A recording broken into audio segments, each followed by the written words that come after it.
আজকে আমরা আমাদের শেখ হাসিনা ঐক্য পরিষদের উদ্যোগে আমাদের জাতির পিতা বঙ্গবন্ধু শেখ মুজিবুর রহমানের স্মৃতি বিজড়িত বাড়ি ধানমন্ডির 32-এর সামনে আমাদের মাহে রমজান উপলক্ষে প্রথম রোজার ইফতারের মাহফিল এবং খাওয়ার ব্যবস্থা করছি।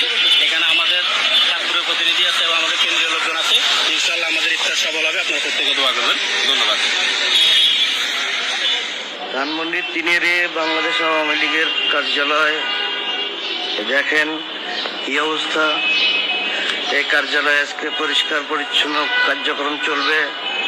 আপনারা সবাই 3 আসেন। জয় বাংলা, জয় বাংলা, জয় বঙ্গবন্ধু, জয় বঙ্গবন্ধু। শেখ হাসিনা আসবে, বাংলাদেশ আসবে, বাংলাদেশ আসবে, শেখ হাসিনা আসবে। সবুজ ভাইয়ের ভয় নাই, রাজপথ ছাড়ি নাই, রাজপথ ছাড়ি নাই, সবুজ ভাইয়ের ভয়।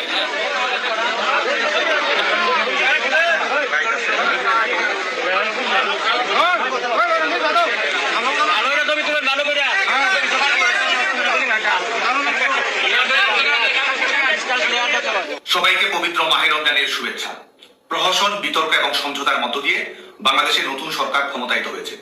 নতুন এই সরকারের যাত্রাপথটি কেমন তা তাদের সিদ্ধান্ত গ্রহণ থেকেই বোঝা যায়।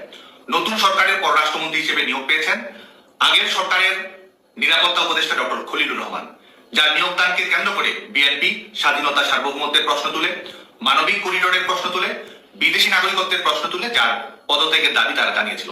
ফের তাকেই যখন পররাষ্ট্রমন্ত্রী নিয়োগ করা হয়, তখন এটি সুস্পষ্টভাবে প্রমাণিত হয় যে নীতি এবং নৈতিকতার প্রতি বিএনপির দায়বদ্ধতা কতটা দুর্বল। ওরা বাংলাদেশকে ওদের মতো করে পাকিস্তানের মতো দেখতে চায়, ওদের মতো করে দেখতে চায়। তো এটাই আর কি করবেন, ওদের অত্যাচার এখন সহ্য করতে হবে। এই জন্যই বলছিলাম যে আওয়ামী লীগ ছাড়া জামাত কেউ সোজা করতে পারবে না। জামাত দিল কাটা, তারেক রহমান দিয়ে আসলো ফুল। এরা যে নোংরামিটা করলো বিএনপিকে স্যাবোটেজ করার জন্য, পাল্টা তারেক রহমান দিয়ে তাদেরকে কিভাবে অভ্যর্থনা দিল, তাদের শেখা উচিত। এখান থেকে শুরু হওয়া উচিত সম্প্রীতি। এটাই আমার কথা। জামাতের অফিস খোলা থাকলে আওয়ামী লীগের অফিস খুলবে না। যতক্ষণ জামাত বাংলাদেশে প্রাসঙ্গিক, ততক্ষণ আওয়ামী লীগও বাংলাদেশে প্রাসঙ্গিক।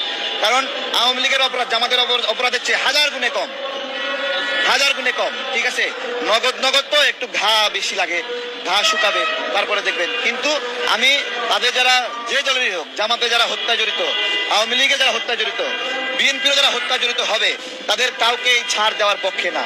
হত্যার কোনো রিকনসিলেশন হয় না।